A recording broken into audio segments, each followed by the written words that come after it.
Hello guys, welcome back to my mini blog. आज हरितालिका तीज है और इसीलिए पूजा की विधि शुरू करने से पहले घर पे पंडित जी आए हुए थे। मैं आप सबके बीच इस वीडियो को लेकर आ रही हूँ क्योंकि हरितालिका तीज का हमारे बिहार में काफ़ी ज़्यादा मान्यता रहती है। यह तीज महिलाओं के लिए होता है, वैसी महिलाओं के लिए जिनकी शादी हो चुकी है।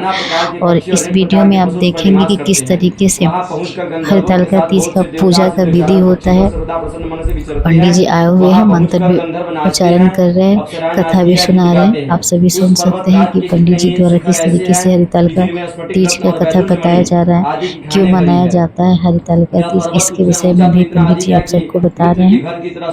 आप इस कथा को जरूर सुने। और गंगाजल की ध्वनि सदा सुनाई देती रहती है। कैसा लग रहा है आपको ये कथा सुन के? वैसे तो ऐसा माना जाता है कि इस व्रत को सिर्फ सुहागन महिलाएं करती हैं, लेकिन इस व्रत के करने का मेन उद्देश्य होता है पार्वती जी जो थी वो शंकर जी को पाने के लिए इस व्रत को की हैं। और पंडित जी भी इस कथा को सुना ही रहे हैं। सुनिए इस कथा को। बड़े दुखी हुए, वे चिंता में पड़ गए कि मैं कैसा लग रहा है आपको इस वीडियो में कथा सुन के, ये हमें जरूर बताइएगा। तुम्हें देखने गए थे। नारद जी को देखकर गिरी आज सारी महिलाएं अपने पति की लंबी उम्र के लिए उपवास रखी हुई हैं। काफी कठिन व्रत होता है ये, क्योंकि इसमें पानी तक भी नहीं पीना होता है, सोना भी नहीं होता है, तो इसलिए बहुत ही संघर्षपूर्ण व्रत होता है। लेकिन आस्था होती है तो सभी महिलाएं अपनी अपने आस्था में अपने पति की लंबी उम्र के लिए इस व्रत को करती हैं। काफी सुंदर से पंडित जी कथा को सुना रहे थे। आप सब इस कथा को जरूर सुने। और आपके पूजा करने की विधि क्या होती है, आप सब किस तरीके से हरितालिका तीज को मनाते हैं, ये हमें कमेंट बॉक्स में जरूर बताइएगा। क्योंकि अलग अलग जगहों पे पूजा की विधि भी अलग अलग होती है। अभी जो पंडित जी पूजा करा रहे हैं, ये आप सभी देख ही सकते हैं कि किस तरीके से पूजा करा रहे हैं। तुम क्यों इतनी दुखी हो, इसका कारण बताओ। यहाँ पे सभी महिलाएं एक साथ इकट्ठा हुई थी और ये पूजा हमारे घर पे ही हो रहा था। कोई संशय नहीं है। पार्वती बोली, मेरी जो कुछ आसपास में उसे तुम प्रेम पूर्वक जो महिलाएं थी जिन्होंने हरितालिका तीज को बनाना चाहती हूँ, रखा था, कुछ भी संशय नहीं है। इस व्रत में उपवास रखा था, वो सभी आई हुई थी। और पंडित जी एक साथ बैठ के सबको कथा सुना रहे हैं। सखियों ने कहा कि शरीर का त्याग न करो, चलो किसी ऐसे वन को चले जहाँ पिता आप सभी देख सकते हैं। ऐसी सलाह कर तुम वैसे वन में जा पहुंची। उधर तुम्हारे पिता घर घर तुम्हें खोजने लगे। इसी घर में पूजा हो रहा था। लगे कि कौन देवता या किन्नर मेरी पुत्री को हर ले गया है। आप सबके लिए बैठ के वीडियो बना रहे थे। मैं नारद जी की आज्ञा कर मैं नारद जी के आगे प्रतिज्ञा कर चुका हूँ कि अपने कैसा लग रहा है आपको ये कथा कि आप इससे पहले इस कथा को सुने थे, ये भी हमें जरूर बताइएगा। देखकर सब लोग क्योंकि हरितालिका तीज जब होश हुआ तो सब पूछने लगे कि गिरिराज आप अपनी मूर्छा का कारण बताइए। हिमवान ने कहा, आप लोग मेरे दुख का कारण सुने, न मालूम कौन मेरी कन्या को हर ले गया है। ऐसा नहीं हुआ तो तुझे किसी काले सांप ने काट लिया या सिंह खा गए होंगे। हाय हाय, मेरी बेटी कहाँ गई? किसी दुष्ट ने मेरी पुत्री को मार डाला। ऐसा कहकर वे वायु के झोंके से कांपते हुए वृक्ष के समान कांपने लगे। इसके बाद हिमवान तुम्हें वन खोजने लगे। तब वह वन भी सिंह भालू हिंसक जंतुओं से बड़ा भयानक हो रहा था। तुम भी अपनी सखियों के साथ उस भयानक वन में चलती चलती एक ऐसे जगह जा पहुंची जहाँ एक नदी बह रही थी। उसके रमणीय तट पर एक बड़ी सी कंदरा थी। तुमने उसी कंदरा में आश्रम बना लिया और मेरी एक बालुकामय प्रतिमा बनाकर अपनी सखियों के साथ निराहार रहकर मेरी आराधना करने लगी। जब भाद्रपद शुक्ल पक्ष की हस्तयुक्त तृतीया तिथि प्राप्त हुई, तब तुमने मेरा विधिवत पूजन किया और रात भर जाकर गीत पद्यादि से मुझे प्रसन्न करने में बिताया। उस व्रत राज के प्रभाव से मेरा आसन जगमगा उठा, जिससे मैं तत्काल उस स्थान पर जा पहुंचा जहां पर तुम अपनी सखियों के साथ रहती थी। वहां पहुंचकर मैंने तुमसे कहा कि मैं तुम पर प्रसन्न हूँ, बोलो क्या चाहती हो। तुमने कहा, मेरे देवता, यदि आप मेरे ऊपर प्रसन्न हैं तो मेरे पति बने। मेरे तथा अस्तु कहकर कैलाश पर्वत पर वापस आने पर तुमने वह प्रतिमा नदी में प्रवाहित कर दी और सखियों के साथ उस महाव्रत का पालन किया। हिमवान भी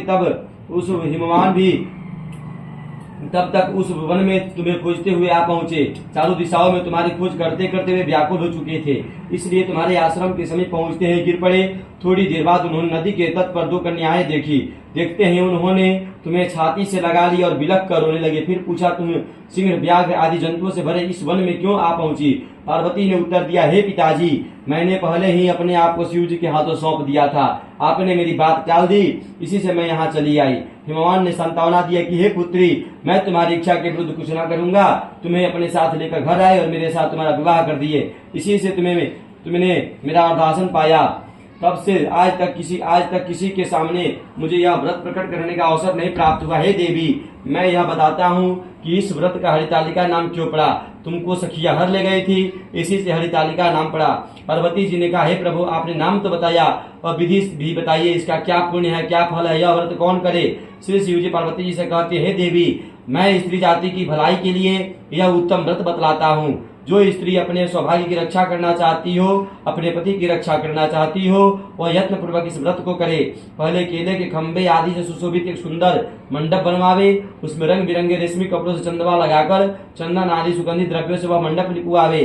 फिर शंख, भेरी, मृदंग आदि बजाते हुए बहुत से लोग एकत्रित होकर तरह तरह के मंगलाचार करते हुए उस मंडप में पार्वती जी तथा शिव जी की प्रतिमा स्थापित करे। उस रोज दिन भर उपवास कर बहुत से सुगंधित फूल, गंध और मनोहर धूप, नाना प्रकार के नैवेद्य आदि एकत्र कर मेरी पूजा करे और रात भर जागरण करे। ऊपर जो वस्तुएं गिनाई गई हैं उनके अतिरिक्त नारियल, सुपारी, जमीरी, नींबू, लौंग, अनार, नारंगी आदि जो फल प्राप्त हो सके उन्हें इकट्ठा कर ले।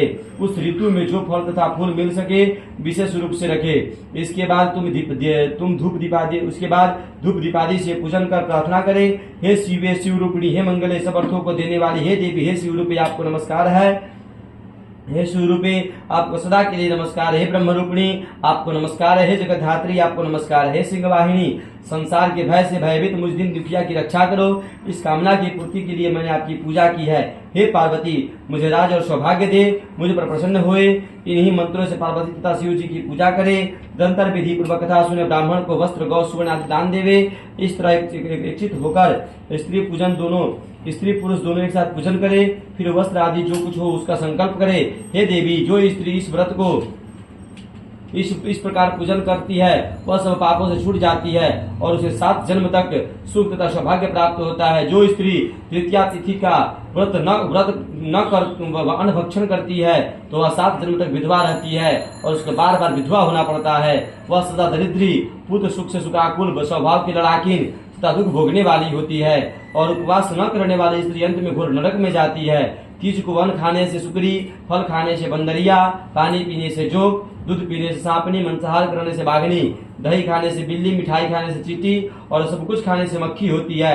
उस रोज रात में सोने से अजगरी और पति को धोखा देने से मुर्गी होती है।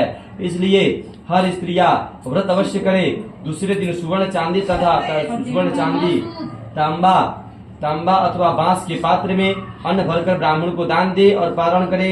जो स्त्री इस प्रकार व्रत करती है वह मेरे समान पति पाती है और जब वह मरने लगती है तो तुम्हारे समान उसका रूप हो जाता है।